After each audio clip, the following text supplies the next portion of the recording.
Saudara, konon ada seorang pengemis yang secara tidak terduga mendapatkan undian berhadiah uang tunai sebesar 1 miliar. Peristiwa ini membuat banyak orang merasa takjub dan geleng-geleng kepala.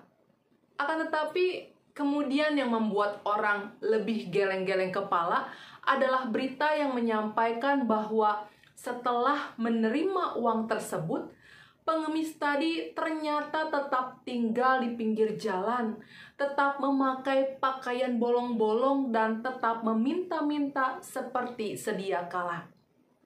Mendengar hal itu, rasanya kita pun akan seperti banyak orang yang berpikir bahwa itu tidaklah pantas. Sebab dengan uang 1 miliar yang telah diterimanya tadi, ia seharusnya berubah. Bukankah 1 miliar tadi bisa ia pakai untuk mengubah penampilannya, mengubah cara hidupnya, mengubah masa depannya? Uang 1 miliar bisa dipakai untuk modal berusaha sehingga ia berhenti mengemis dan menjadi orang yang lebih baik daripada sebelumnya.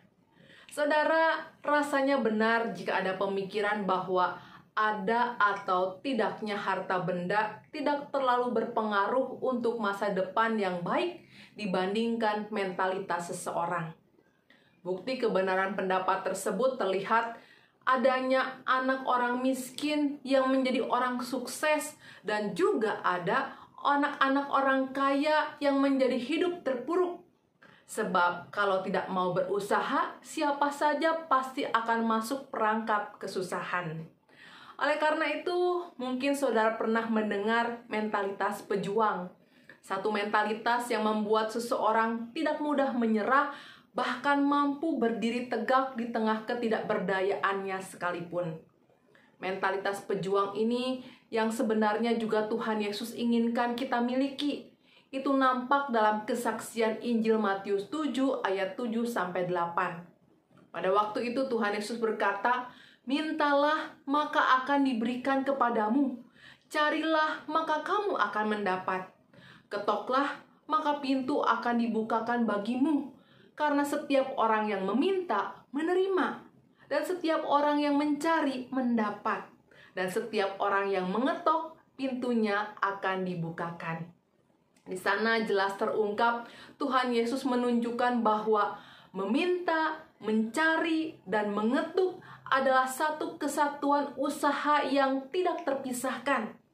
Artinya Tuhan Yesus tidak hanya memerintahkan kita untuk hanya meminta saja, hingga kita berposisi seperti orang yang tengah menunggu kiriman order makanan online, duduk, diam, dan pasif. Atau Tuhan Yesus juga tidak hanya menyuruh kita mencari saja tanpa memberitahukan dengan jelas apa kebutuhannya kepada Allah Bapa lewat doa dan usaha. Selain itu, perilaku mengetuk atau menagih-nagih adalah perbuatan yang juga tidak mungkin dilakukan tanpa melakukan aksi mencari. Sehingga dengan demikian perkataan Tuhan Yesus tadi telah mendorong kita semua untuk menjadi seseorang yang aktif, berjuang dan berusaha, meminta, mencari, dan mengetuk. Dan ketika itu semua telah dilakukan, saudaraku, berkat terbaiknya pun menjadi sesuatu yang akan diberikan dengan pasti oleh Tuhan.